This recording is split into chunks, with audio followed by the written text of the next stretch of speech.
성경 이제 제가 이제 우리 성경 읽기를 이제 매달마다 이렇게 하죠. 이번 달에는 에스겔입니다. 성경 66권을 이렇게 보면은 방대하죠. 양이 많죠. 근데 가만히 성경을 이렇게 보면은 그 몇 가지 주제가 있어요. 그래서 구약과 신약의 주제를 한 24가지를 나눌 수 있고, 그 다음에 좀 더 확장하면은 만약에 이제 실천적인 교육, 영적 교훈까지 다 합치면은 한 200가지 이렇게 딱 나눌 수 있습니다. 그래서 우리는 성경 전체를 그렇게 이제 전체적으로 아는 것도 중요하고, 또 성경을 한 말씀 한 말씀, 그러니까 쉽게 얘기하면은 숲을 보는 것도 중요하고, 그 숲에 어떤 나무가 있는지를 보는 것도 사실은 중요합니다. 그래서 사실은 보면은 신구약 전체를 한 24가지 주제로 이렇게 딱 한번 다루고, 그 다음에 한 200가지 주제로 쫙 다루고 나면은 이제 성경에 대해서는 거의 알아야 될 거는 다 알 수가 있어요. 그러면은 성경 읽을 때나 신앙생활 할 때 아마 많은 도움이 될 것 같습니다. 자, 오늘 우리가 읽은 에스겔 14장의 말씀을 보면은 우상의 가장 큰 문제가 뭐냐면, 오늘 말씀에 나와 있지만은 5절 우상들 때문에 어때요? 내게서 멀어졌으므로. 장로 몇 사람이 선지자 앞에 나왔어요. 근데 하나님께서 그 장로들에게 계시의 말씀을 주시는데, 인자야, 이 사람들이 자기 우상들을 자기들 마음에 들여놓고서 자기들의 얼굴 앞에 죄악된 기회를 삼으시니 내게 묻기를 내가 종민들 용납하겠느냐. 쉽게 얘기하면 뭐냐면, 장로 두 사람이 하나님의 뜻을 물으려고 선지자 앞에 나왔는데, 하나님이 보시니까 그 장로들의 마음에 뭐가 있습니까? 우상이 있는 거예요. 그러니 내가 저들에게 내 뜻을 저들에게 알려주겠느냐. 바로 그거예요. 그러면서 4절에 그러므로 내가 그들에게 말하고 그들에게 일러주어라. 주 여호와가 이같이 말한다. 누구든지 이스라엘 족속 중에서, 거룩한 무리예요, 우리 성도들, 우상들을 자기 마음에 들여와. 이 표현이 반복적으로 나와요. 우상을 마음에 들여오는 거예요. 마음. 우상을 겉으로는 섬기지 않아도 우상을 마음으로 끌어들인 거예요. 마음으로. 그러니까 눈으로는 안 보여요. 근데 하나님은 보시는 거예요. 왜? 하나님은 우리의 마음의 중심을 볼 수 있으니까. 그러니까 이스라엘 족속이 가만히 보니까, 하나님 보니까 겉으로는 막 아세라나 겉으로 우상을 숭배하진 않아요. 이방인들 같이 막 거대한 형상을 만들고 조각을 그렇진 않은데, 보니까 어때요? 그 마음에 우상을 들여놓은 거예요. 마음에. 그러니 이건 더 큰 문제예요. 진짜 우상은 이 마음에 있는 게 정말 우상입니다. 이게 진짜 우상이에요. 하나님이 보니까 이스라엘 백성이 그런 거예요. 보면서 나 여호와가 그의 우상의 숫자대로 그에게 친히 응답하겠다. 그러니까 우상도 하나가 아니라 여러 가지가 있는 거예요. 여러 가지가. 그리고 난 다음에 오늘 말씀을 했는데, 하나님께서 결국은 이렇게 그 우상을 자기 마음에 끌어들인 자기 백성을 어떻게 하겠다고 했냐면, 8절에 보면은 내가 내 얼굴을 그런 사람에게 두어 그를 표징과 이야기거리로 만들고 내 백성 가운데서 끊어버릴 것이니 그러면 너희는 내가 여호와인 것을 알 것이다. 또 7절에 보니까 누구든지 내게서 떠나 자기 우상들을 마음에 들여와. 여기 또 나오죠. 마음에 들여와. 이 표현이 가장 핵심 표현이에요. 우상을 마음에 들여오는 거. 우상을 마음에 들여와 자기 얼굴 앞에 죄악의 기회를 삼고 또 선지자에게 나와 나에 대해 묻는 자는 나의 여호와가 친히 그에게 응답하겠다. 그러니까 이 얘기는 뭐냐면, 결국 하나님의 자녀인데 우상을 마음에 가지고 들어온 사람은 하나님께서 어때요? 직접 하나님께서 아주 그 문제를 처리하겠다. 그를 아주 수치와 비웃음거리로 만들겠다. 그를 끊어버리겠다. 그러니까 하나님의 저주를 선포한 거예요. 그러니까 우리 성도들은 이 마음의 우상을 잘 구분해야 돼요. 마음의 우상. 마음의 우상. 그 마음의 우상을 그러면 어떻게 알 수 있느냐? 제가 오늘 몇 가지로 말씀을 좀 나누겠습니다. 첫째로는 우리는 어디에 돈을 쓰는가? 그 사람이 어디에 돈을 쓰는가를 보면은 그 사람이 우상이 뭔지를 알 수 있어요. 그 사람이 어디에 돈을 쓰는가, 어디에 돈을 쓰는가. 물론 우리는 좋은 일에 돈을 쓸 수 있어요. 선교하는 일에, 전도하는 일에, 교회 사역을 위해서, 하나님의 거룩하는 일을 위해서, 그 다음에 뭐 우리는 살아가면서 자기 일상적인 필요를 위해서 쓸 수는 있어요. 그러나 그가 만약에 그 돈을 자기 육신의 쾌락과 정욕과 술 마시는 데 돈을 많이 쓰는 사람, 그건 술이 그에게 우상이겠죠. 또 뭐 불필요한 것들을 잡동사니 사치품을 많이 사는 사람들, 그 사람들도 뭡니까? 그게 그의 우상이겠죠. 네. 또 우리는 하나님께서 우리에게 주신 물질을 하나님이 기뻐하시고 또 우리가 일상에 필요한 것들을 사는 것은 문제가 안 됩니다. 그러나 어때요?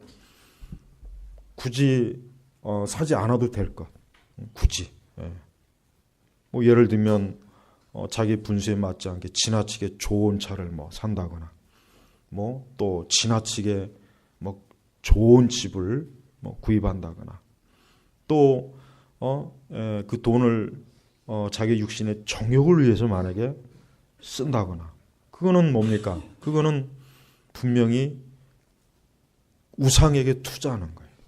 우상에게 투자하는 거예요. 얼마 전에 우리 비트코인 그 사건 일어났죠. 비트코인 그 가상화폐, 거기에 많은 우리 젊은 층들이 거기에 막 투자를 했어요. 손해도 많이 보았고 그것 때문에 많은 지금 일이 있잖아요. 아직 더 실체가 드러나진 않았지만 사람들이 뭡니까? 그 비트코인이라는 것 자체가 우상인 거예요. 우상인 거예요. 거기에다 많이 내 돈을 투자하면 거기서 더 많은 것이 나오겠지.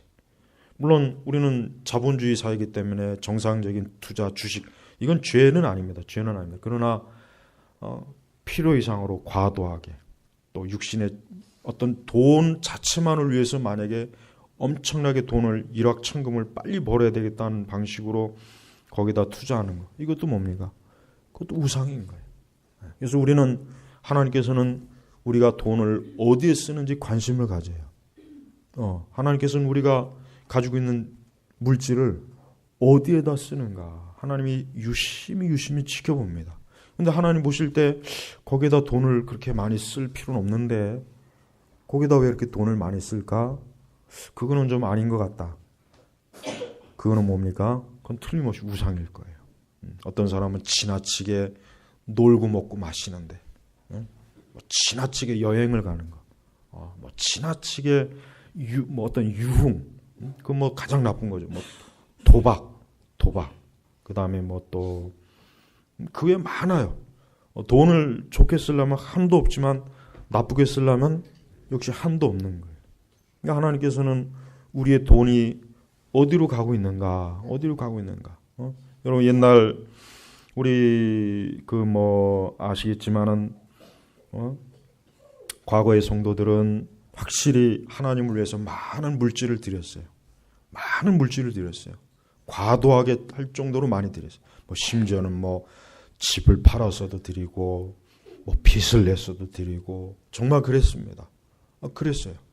그러나 지금은 하나님 앞에 인색해요. 지금 시대는 하나님 앞에 인색해요. 하나님 앞에 잘 드리려고 하지 않아요. 그 대신 자기를 위해서는 마음껏 쓰려고 그래요. 그건 벌써 우상이에요. 우리는 하나님 앞에 드리는 걸 아까워하거나 하나님 앞에 하나님의 일을 위해서 쓰는 그거를 인색하게 여긴다는 것은 그건 벌써 하나님을 사랑하지 않고 돈을 더 사랑하는 거란 말이에요. 그래서 우리는 내가 쓰는 돈이 과연 어디에 가장 많이 지금 집중되고 있는가? 옷을 많이 사는 사람, 뭐 툭하면 뭐 뭐 굳이 말 안 해도 다 할 거예요. 뭐 우리 성도들은 뭐 그러지 않겠지만은 저 뭐 돈 많은 뭐 강남에 있는 성도 신자들 보면은 하나님을 위해서보다는 자기의 자신을 위해서 많이 쓰는 경우가 많아요. 뭐 건물을 막 수차씩 사거나 교회를 위해서는 찔끔찔끔 헌금 내면서 어떤 건물을 사기 위해서 건물을 매입, 뭐 땅을 매입하기 위해서 막 이렇게 과도한 투자. 그 자체가 벌써 뭡니까? 우상이란 말이에요. 우상. 그래서 여러분 앞으로 내가 쓰는 돈을 하나님이 다 보고 계신다. 내가 쓰는 돈을 하나님이 다 보고 계신다. 이런 생각을 꼭 해야 됩니다. 이거는 중요한 문제이기 때문에 하나님께서 그런 거 별로 관심 갖지 않는다. 그렇지 않습니다. 어느 누구는 모든 사람이 몰라도 하나님은 다 아세요. 하나님 우리의 모든 수입과 지출을 어디에다가 쏟고 있는지 그게 과연 하나님 보시기에 좋은 거면 상관없습니다. 그러나 하나님 보시기에 합당하지 않는다면 분명히 하나님께서 그거 문제 삼을 거예요. 그거 문제 삼을 거예요. 두 번째는 우리는 무엇 때문에 염려하고 근심하는가? 무엇 때문에 염려하고 근심하는가? 성경은 염려와 근심 자체를 죄로 규정했어요. 그리고 일단 염려와 근심 자체는 좋은 게 별로 없어요. 예를 들면 내가 요즘 말씀을 적게 읽고 일 때문에 기도가 줄어들고 내가 교회에 더 자주 나오지 못한 거 이것 때문에 염려하고 근심하는 거는 너무 좋은 거예요. 이런 영적인 문제 때문에 염려하고 근심하는 거는 그거는 한 24시간 해도 괜찮아요. 그건 뭐 종일 해도 돼요. 종일. 그런데 뭐 육적인 것을 위해서 내 육적인 거 영적인 것이 아니라 육신적인 것을 위해서 막 염려하고 근심하고 그런 것이라면은 그 염려와 근심은 분명히 죄가 되는 거예요. 하나님이 날 분명히 돌보시는데 야 이러다 내가 가난뱅이가 되면 어떻게 하지? 이러다 내가 쫄딱 망하면 어떻게 하지? 야 이러다가 내가 나이가 들어서 빈털터리가 되면 어떻게 하지? 그냥 자꾸 염려하고 근심하는 거예요. 뭐 자녀에 대해서도 염려하고 뭐에 대해서 염려. 이건 벌써 뭡니까?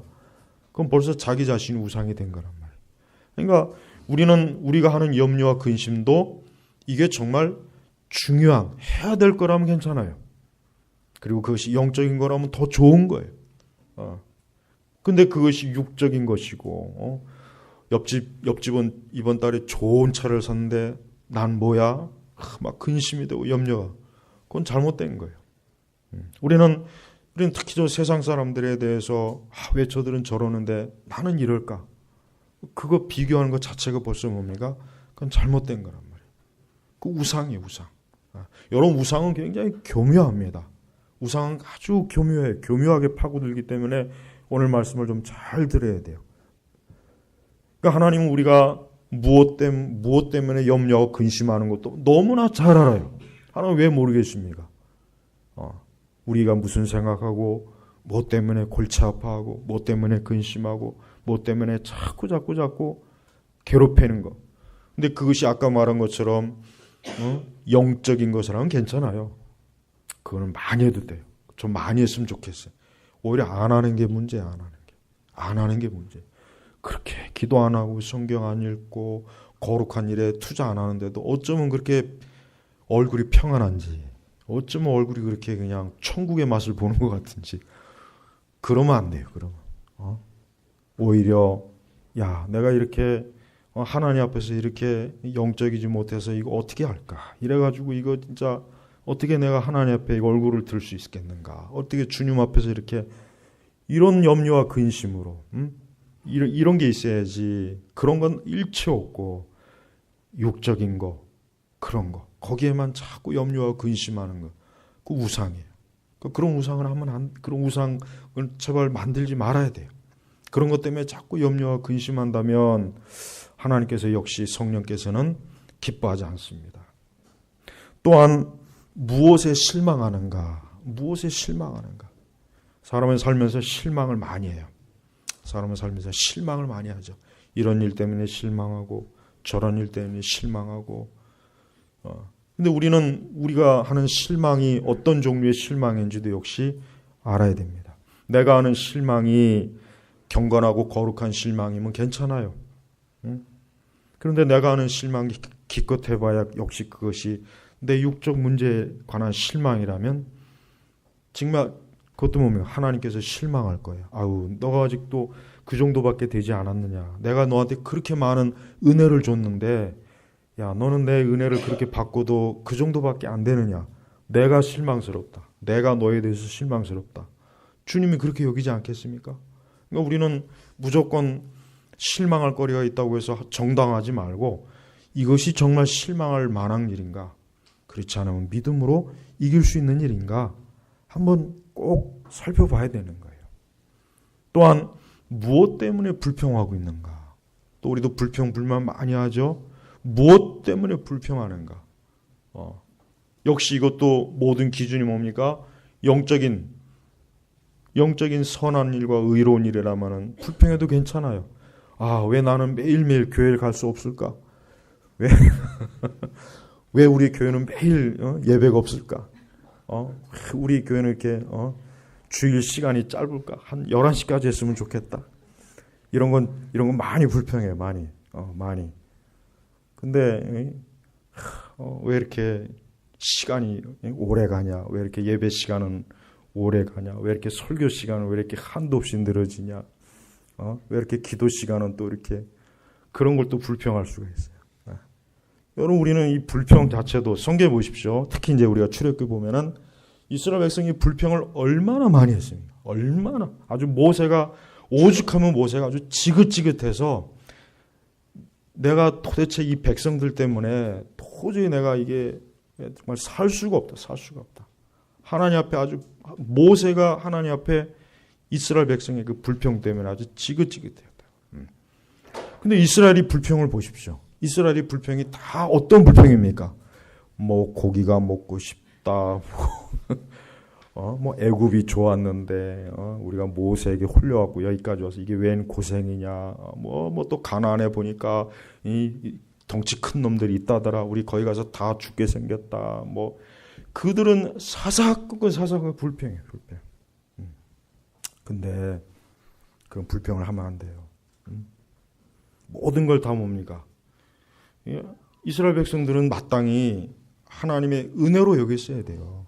자기들이 그 애굽에서 그래요. 솔직한 얘기로 이스라엘 백성이 뭐 애굽에서 왕족으로 있었습니까? 귀족으로 있었습니까? 노예로 건설 노동자로 있었어요. 그게 뭘 좋다고? 그런 곳에서 하나님께서 빼서 가나안의 그 적과 꿀이르는 곳으로 옮겨주겠다는데 감사하고 그 은혜로 알아야죠. 그걸 은혜로 알아야 되는데 그걸 불평하는 거예요. 뭐든지 매사에 불평하는 거예요.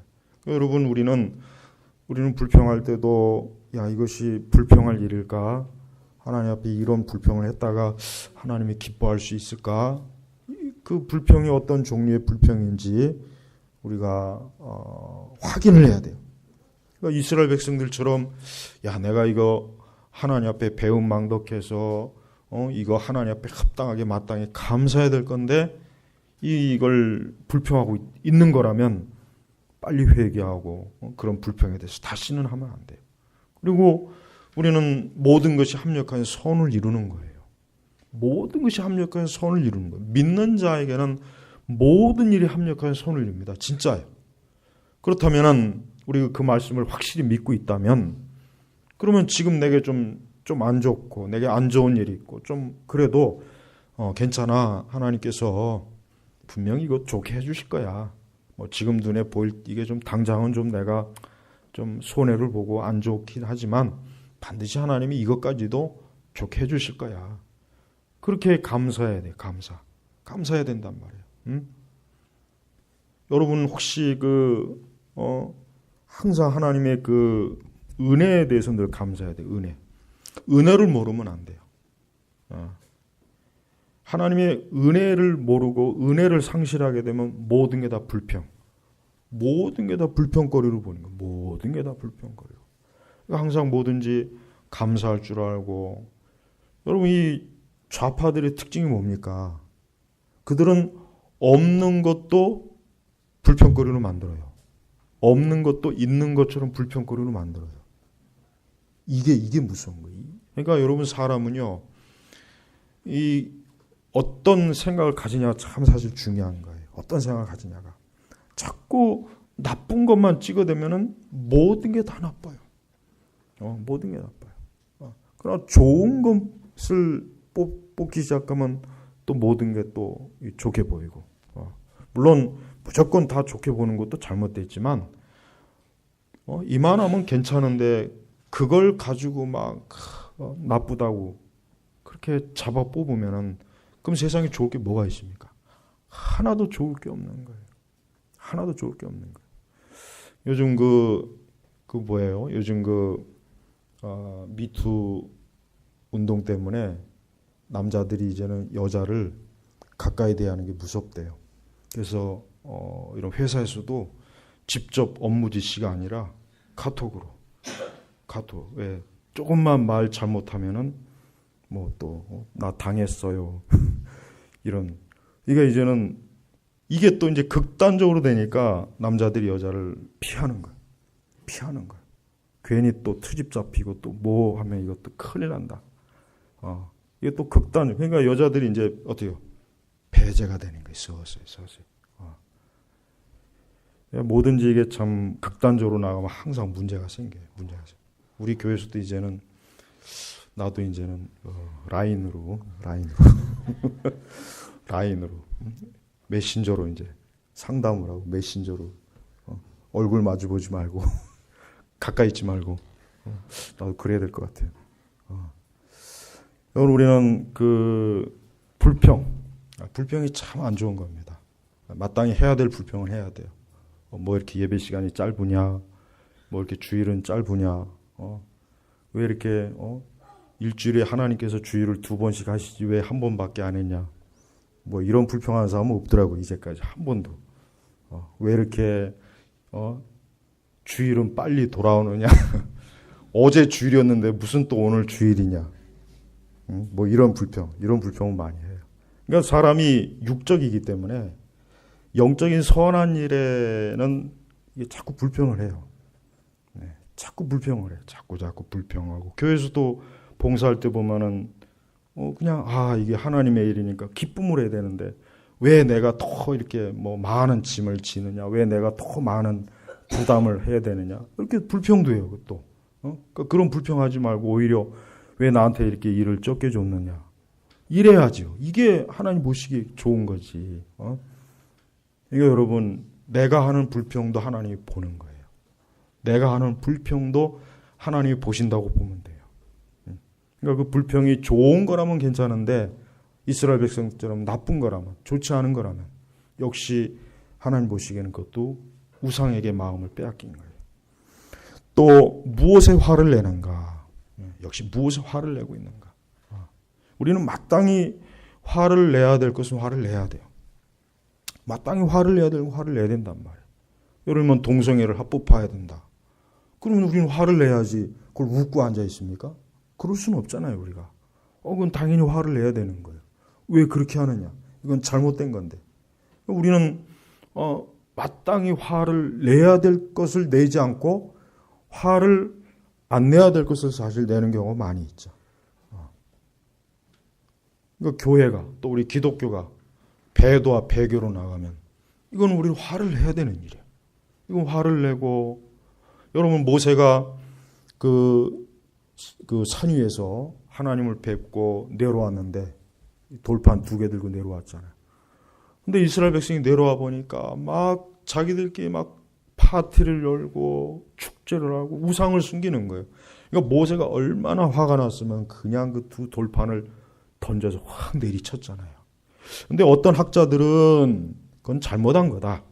아무리 화가 나도 어떻게 하나님이 주신 돌판을 십계명을 그렇게 하느냐, 그렇게 해석하는 학자도 많고, 또 어떤 사람은 모세가 거룩한 분노를 일으킨 거다. 그건 잘한 거다. 저는 그런데 저는 그쪽이에요. 저는 잘한 거다라고 생각해요. 아니 기껏 모세가 40일 동안 금식하면서 하나님 앞에 이스라엘의 율법 말씀을 그 계명을 받아갖고 왔는데 아니 밑에서는 그 술과 음란과 정욕과 우상숭배 있으니 모세가 생각할 때 얼마나 속이 아파요. 이 하나님의 백성들이 어떻게 이럴 수 있나. 그냥 그 돌판을 확 내려친 거예요. 그 모습을 이스라엘 백성들이 봤을 때 우리가 이거 크게 죄를 졌구나, 잘못했구나 이렇게 보지 않았겠어요? 이렇게 깨닫지 않겠어요? 근데 모세가 그냥 뭐 별일 없다는 듯이 그냥 그랬다면은 이스라엘 백성들이 과연 자기들이 큰 죄에 대해서 각성을 했겠습니까? 못했을 거란 말이에요. 오늘날 사실 교회의 가장 큰 문제는 가만히 보면은 이거는 분명히 아닌데, 이거는 하나님 앞에서 분명히 합당하지 않은 건데, 근데도 전혀 화를 안 내요. 화를 안 내고 전혀 거기에 대해서 불평도 안 하고, 그게 참 고민이에요.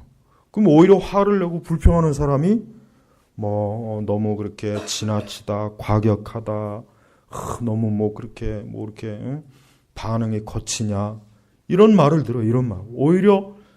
오히려 이건 하나님 앞에 거룩하지 못한 것인데, 이건 말씀에 위배되는 건데, 이것은 주님 앞에 합당하지 않은 건데, 그렇게 항의하고 불평하고 그런 사람을 오히려 너무 좀 지나치다, 좀 온유해라, 사랑이 많아라. 오히려 그냥 그 사람이 더 죄인이 돼버려요. 이게 지금 교회 상황입니다. 이게 지금 우리 시대 교회 상황이에요. 정말 하나님의 거룩함을 훼손하고 무너뜨리고 말씀을 파괴하고 하는 이런 일은 어쩌면 그렇게 거기에 대해서 어떻게 그렇게 온유하고 사랑으로 어떻게 그렇게 받아 넘기는지 그게 이해가 안 되는 거예요. 그게 이해가 안 되는 거예요. 정말 그러면 안 되는데. 루터가 그 1517년 그 비텐베르그 대학 정문에다가 그 종교개혁 그 선언문을 적은 이유가 뭐겠습니까? 면벌부라, 더 정확하게 하면 면벌부인데 그냥 면제부라고 하죠. 그 면제부 때문이에요. 그 태첼이 독일 전역을 돌아다니면서 이걸 사면은 여러분들이 앞으로 연옥에서 있을 그 수백 년의 그 죄를 다 감해준다. 교황이 감해준다 그랬다. 하고 그냥 그 거짓말로 막 하니까 루터가 분노해서 이건 도저히 안 되겠구나. 이젠 도저히 안 되겠구나. 그래서 참다 딱 그런 종교개혁 선언문을 한 거 아니에요. 그때 만약에 루터가 온유함으로 사랑으로 그걸 바라봤다면 어떻게 되겠어요? 그러면 종교개혁은 물 건너 갔겠죠. 또 다음 세대 누군가에 의해서 하든지 뭐가 됐든지. 우리는 이 종교개혁자들을 보면은 종교개혁자들은 하나같이 거룩한 화를 낼 줄 아는 사람이었어요. 로마 교회, 배도와 배교 이런 부분에 대해서 이건 아니다. 이건 아닌데 왜 이렇게 하느냐 하고 그게 종교개혁이에요. 사실은. 아니오라고 한 거예요. 근데 지금은 아니에요. 지금 거꾸로 됐어요. 지금은 그런 거에 화를 내고 그런 거 불평하면은 굉장히 과격한 종교적 광신자라고 낙인이 찍힙니다. 진짜 그래요. 그래서 그런 거에 함부로 이렇게 나서질 않는 거예요. 않는 거란 말이에요. 여러분 지금 우리나라 정치적인 문제가 뭡니까? 우리나라 정치적인 문제는 간단해요. 이 정도 됐으면 우리 대한민국의 거의 대부분의 사람들이 들고 일어나야 되는 거 아닌가? 그런데도 들고 일어나면은 꼴통 보수 우파. 꼴통 보수 우파. 제가 내일 가서 이제 이미지 폴리틱스라고 하는 주제를 가지고 이제 제가 강의하려고 하는데 잘 들어보세요. 그때. 그러니까 지금은 이게 마땅히 우리가 우리나라 이 민족을 위해서 이건 아닌데 자유민주주의 국가에서 이러면 안 되는데 그걸 항의하면 이 보수 꼴통으로 낙인을 찍혀버려요. 과격한 극렬분자다. 저 사람들 위험한 사람이다. 저 사람들은 사회적 불안 요소를 일으키는 사람이다라고 그렇게 몰아가는 거예요. 그러니까 어때요? 그러니까 우리 사회에서 좀 이렇게 주도 세력들이 저음잔을 뺄 수밖에 없는 이유가 자기도 만약에 그런데 항의하면 이 사람도 과격한 사람이구나라고 낙인이 찍힙니다. 이게 사실 그게 문제입니다. 사실 그게 아닌데. 여러분 바울이 베드로가 외식하니까 어때요? 그 앞에서 꾸중을 했죠. 크게 꾸중했단 말이에요. 근데 만약에 바울이 뭐 그냥 좋게 넘어가지. 그래도 예수님의 제일 첫 번째 제자인데. 그랬다면은 베드로는 어때요? 그 율법, 외식하는 것 때문에 복음을 가리게 되는 거예요. 그러니까 바울은 이건 도저히 넘어갈 문제가, 이거 그냥 넘어가면 큰일 난다. 그래서 거기서 단호하게 베드로를 책망했잖아요. 근데 지금 시대 교회는요, 제가 가장 많이 듣는 말이 그거예요. 너무 거칠게 말한다. 너무 뭐 지나치게 광적이다. 교회 문제에 대해서 너무 배교를 너무 그렇게 막 지적한다. 근데 제가 볼 때는 나는 분명히 성경적으로 신학적으로 이건 마땅히 짚고 넘어가야 될 문제인데 그렇게 안 하니까 이제 제가 그렇게 얘기하는 건데, 근데도 가장 그러니까 조금만 어떤 진리에 대해서 조금만 강도가 세게 얘기하면 벌써 사람들이 거부 반응다 이렇게. 그러니까 지금 교회 분위기, 오늘날 교회 분위기 자체는 그래요. 조금만 하나님의 진리를 좀 약간 강한 톤으로 하면 벌써 너무 거칠다, 사랑이 없다. 대번에 그럽니다. 뭐 율법주의다. 정말 그래요. 그러니까 그런 분위기니까 목회자들이, 설교자들이 그냥 부드럽게 넘어가요. 부드럽게 넘어가는 거예요. 근데 그러다 보면은 결국은 뭐예요? 하나님의 말씀과 교훈은 희석이 됩니다. 어쩔 수가 없어요. 희석이 되고 그냥 좋은 게 좋은 거지. 그냥 덮어버려요. 혹시 집안에 카페트가 있는 분들이 있어요? 카페트? 이 카페트를 가지고 있는 분들이 처음에 청소를 굉장히 깔끔하게 한대요. 깔끔하게. 뭐 카페트도 털고 빨고 들고, 그러다가 좀 시간이 지나면은 귀찮아지니까 모든 지저분한 걸 카페트 밑으로 다 그냥 숨겨놓고. 여러분이 뭐 갑자기 누군가 손님이 어떻게 해요? 그냥 모든 빨래 그냥 다 방에다 어떤 작은 방에다 몰아놓고 문을 딱 잠가버리죠.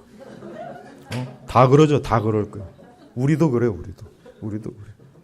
빨래 평소에는 그냥 산지사방에 다가 누가 오면은 그냥 누가 온다 그러면 그냥 몽창 모아다가 창고에다가 그냥 빈 방에다 다 집어넣고 깨끗하죠. 깨끗하기는. 그러나 어떤 한 방은 완전히 이건 더러운 난장판이 되어 있는 거예요. 하나님이 그걸 하지 말아라 이거예요. 하나님이 그걸 하지 말라는 거예요. 성도는 그러니까 영적인 거예요. 영적인 거. 영적인 거니까 괜찮아요. 그렇게 해도 괜찮아요. 집에다가 이렇게 괜찮아, 상관없어요. 영적인 거. 우리는 영적인 것을 그런 식으로 하면 안 되는 거예요. 그럼 하나님 그거 모르시겠어요? 다 안다고. 다 아는 거예요. 이거 하나님 보실 때 우리는 모든 면에서 깨끗해야지, 어느 한 곳에다가 더러운 것, 우상 잔뜩 몰래 숨겨놓을 것 같지만 벌써 하나님께서 지적하잖아요. 하나님께서 자기 우상들을 마음에 들여와. 들여다. 하나님 보시는 거예요. 사람은 못 보는데 하나님은 보시는 거예요. 그러니까 여러분, 우리는 화를 정말 내야 될 일은 내야 돼요. 그러나 내지 말아야 될 일은 내지 말아요.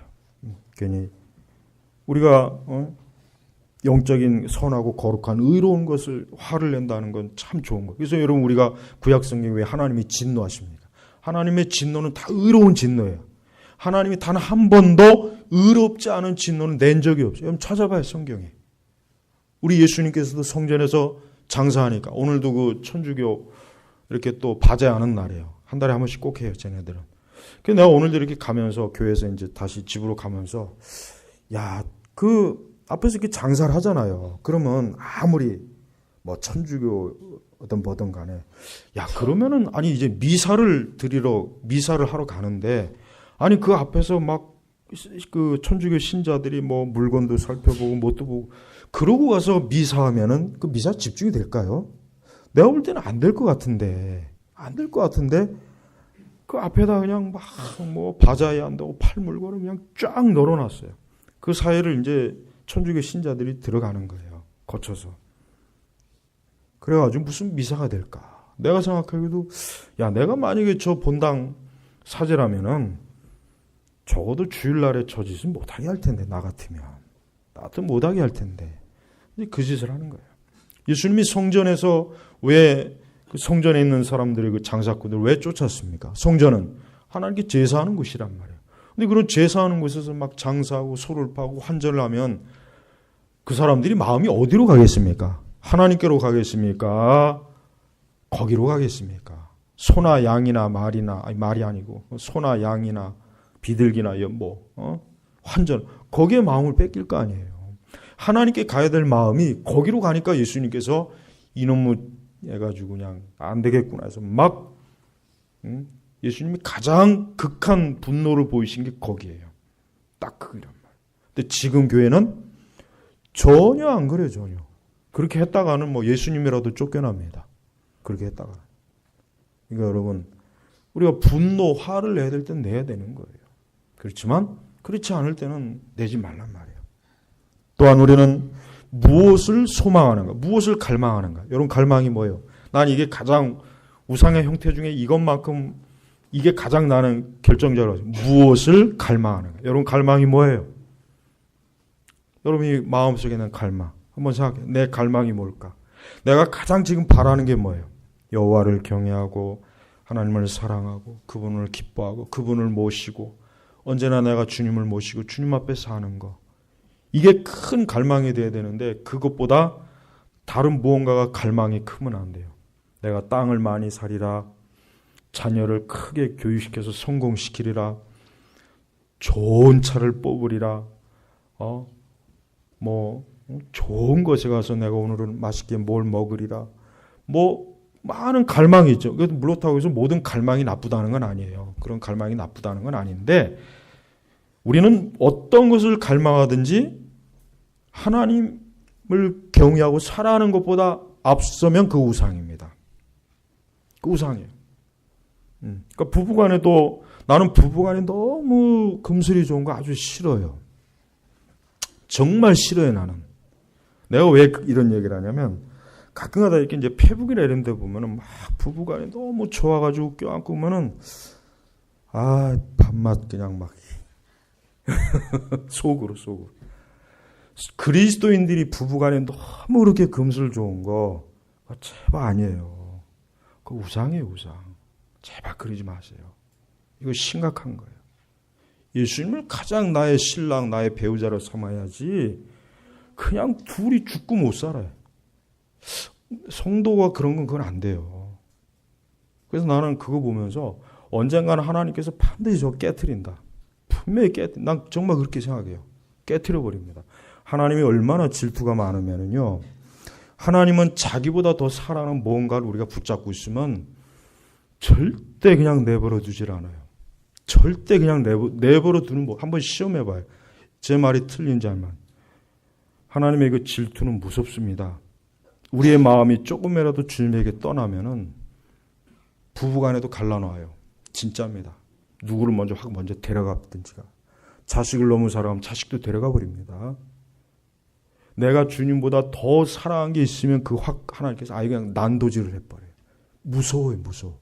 이걸 아는 사람들은 절대 흉내라도 주님보다 더 사랑한 걸 마음에 품질 않습니다. 하나님 내버려 두질 않아요.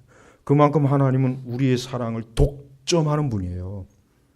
독점하길 원하는 분이지 사랑을 나누는 분이 아니에요. 절대 하나님은. 그거 알아야 돼요. 그러니까 절대 하나님보다 더 좋아하는 게 있으면 안 돼요. 그거 절대 만들지 마세요. 두지도 말고 그거 하지도 마세요. 성도는 그래야 되는 거예요. 성도는. 그러니까 너무 그 사람에게 매이지 말고, 가족 간에 너무 친하지 마요. 가족 간에도. 가족 사랑이 좋은 건 하지만 나는 하나님보다 더 가족을 사랑하는 건 그 죄라고 생각해요. 자식을 더 사랑하고 남편을 더 사랑하고 그거 죄예요. 죄. 그거 분명히 죄입니다. 예수님은 그런 것조차도 예수님은 싫어합니다. 이게 기독교예요. 이게 신앙이고 이게 믿음입니다. 그냥 덤덤하게 지내요. 그냥 뭐 처음에야 뭐 죽고 못 살겠지만 그냥 시간 지나면 다 그냥 그러려니 그렇게 지내. 그리고 항상 예수님 마음에 품고 늘 그냥 예수님 사모하고 늘 예수님을 품고 살란 말이에요. 그렇게 살아야지 다른 데 매이지 마세요. 그러니까 무엇을 갈망하는가 그거 보면은 이게 가장 표준이에요. 이게 제일 두드러집니다. 이게 그 사람이 가장 갈망하는 거 딱 내가 만약에 눈치채면 이 사람은 이게 하나님이구나.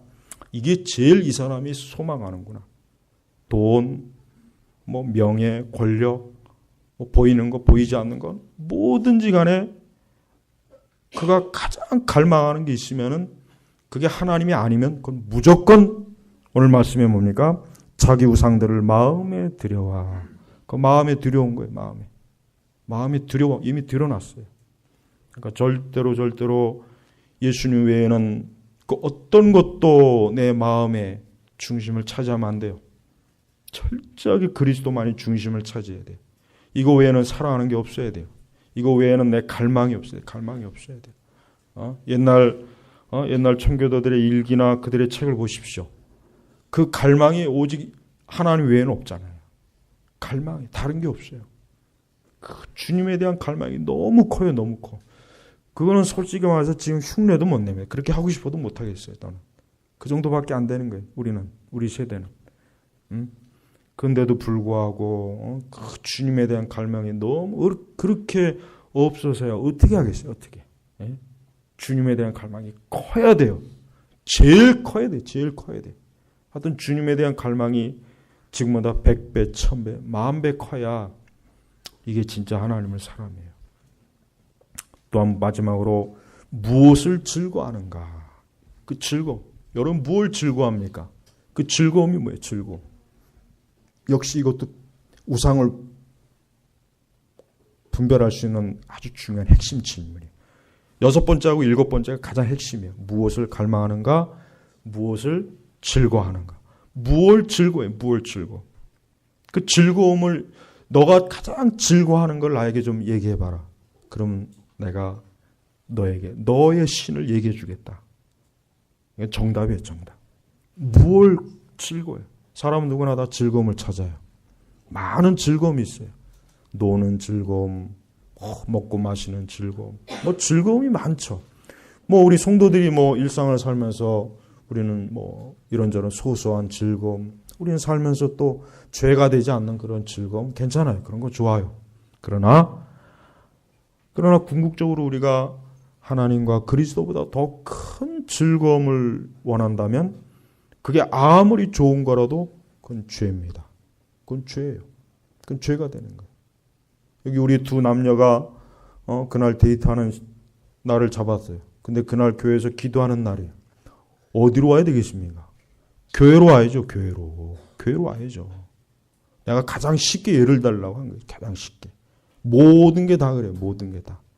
우리는 주님을 더 사랑하는 쪽과 덜 사랑하는 쪽을 택할 수 있어요. 그런데 대부분 제가 보면은 주님을 덜 사랑하는 쪽을 택해요. 주님을 가장 사랑하는 쪽을 택하는 사람은 드물어요. 덜 사랑하는 쪽을 택합니다. 대부분. 진짜 그렇습니다. 가장 사랑하는 쪽을 택하는 사람은 적습니다. 정말 적어요. 그런 사람은 드물어요. 그래서 우리는 내가 즐거워하고 갈망하는 것, 여호와를 즐거워하고 영원토록 그분을 즐거워하고 사모하고 시편의 말씀에도 많이 나와 있잖아요. 그러니까 내가 즐거워하는 것이 주님이고 말씀이고 거룩한 영적인 거라면은 괜찮습니다. 그러나 그것보다 그렇게는 하긴 하지만 그러나 그것보다 또 더 좋은 즐거움이 나에게 무언가 있다면 그건 우상이라는 거예요. 그러니까 하나님은 절대 하나님의 사랑을 나누는 법이 없습니다. 이게 무서워요. 그래서 저는 가끔가다 저도 내가 만약에 하나님보다 더 사랑하는 게 혹시 뭐가 있을까 하면은 그게 만약에 있다고 여겨지면은 겁이 나요. 이거 그대로 두면 반드시 하나님께서 손볼 텐데. 그래서 어떻게 하든지 내가 하나님보다 더 사랑하는 거는 하여튼 애써 부정해요. 생각 안 하려고 그러고 눈에서 멀리 띄우려고 그러고 항상 그럽니다. 저도 그래요. 이게 그래야 되는 거예요. 성경을 제대로 읽은 사람이라면 하나님의 질투가 얼마나 무서운지를 알 겁니다. 하나님의 질투 앞에서는 그 어떤 것도 살아날 수가 없어요. 무서워요. 얼마나 하나님이 우리를 질투하셨냐면 그 독생자 예수님을 십자가에 내주실 만큼 그만큼 질투심이 강한 거예요. 얼마나 하나님의 질투가 강하냐. 자기의 독생자를 십자가에서 피 흘려 죽이시기까지 우리를 샀잖아요. 그 이상 그럼 더 얼마나 말해야 됩니까? 이 정도. 자기의 독생자까지도 십자가에서 죽이실 정도의 그 사랑이에요. 근데 그 사랑이 얼마나 한편으로 귀하지만 한편으로 우리가 만약에 주님보다 더 무언가가 갈망하고 더 무언가가 즐거워하는 게 있다면 과연 하나님의 그 질투가 그걸 다 내버려 두겠어요? 내버려 두질 않습니다. 다 소멸시켜버려요. 다 소멸시켜요. 구약의 역사를, 구약을 가만히 읽어보시면 다 알아요. 신약도 마찬가지예요. 여러분, 제발 내가 무엇을 소망하고 무엇을 갈망하고 무엇을 즐거워하는가 이거를 한번 오늘 곰곰이 생각해 보란 말이에요. 곰곰이. 또 무엇에 내가 상처를 받는가. 내가 오늘은 빼놨지만 툭 하면 상처받는 사람도 좋은 상처가 있고 나쁜 상처가 있어요. 영적인 좋은 일로 상처받는 거 괜찮아요. 그러나 툭 하면 육적인 문제로 자꾸 상처받는 거. 그게 자기의 나르시스예요. 나르시스. 자기를 사랑하는 거예요. 자기를 사랑하는 거예요. 여러분, 오늘 주님이 분명히 그랬습니다. 그들이 다 자기들의 우상들 때문에 내게서 멀어졌으므로. 왜 하나님의 우상을 싫어하느냐? 주님에게서 멀어지니까. 그런 게 멀어지니까. 결국 우상이 첫 번째 자리를 차지하면 주님과 멀어지는 거예요. 자꾸 멀어져요. 주님과 멀어지면 어떻게 됩니까? 우리에겐 생명이 없어요. 그래서 멀어지지 않기 위해서. 그래서 우상을 마음에 두는 거 아니에요. 그러니까 마음속에 있는 우상을 다 끄집어내세요. 다 끄집어내요. 하나하나 다 끄집어내야 돼요. 그 끄집어내는 게 힘들고 어렵지만 다 끄집어내서 하나님 앞에 정결하고 거룩하고 깨끗해야, 그래야 주님이 보실 때는 그 사람이야말로 진짜 하나님을 사랑하는 사람이고 하나님이 내 백성이라고 칭할 수 있는 사람이에요. 오늘 말씀은 사실은 굉장히 심각한 말씀입니다. 다 자기들의 우상 때문에. 그러니까 각자의 우상이 다른 거예요. 누구는 요게 좋고 누구는 저게 좋고 누구는 저 우상이 좋고 저것도 우상이에요. 난 저것도 우상이 생각해요. 저분이 하나님 믿는지 안 믿는지 모르겠지만 우리는 어떤 종류의 우상도 내가 먼저 그걸 칼로 도륙을 내기 전에는, 내가 먼저 칼로 도륙을 내지 않으면은 하나님께서 도륙을 내버린다는 거 꼭 명심하십시오. 그래서 우상은 절대 둬선 안 됩니다.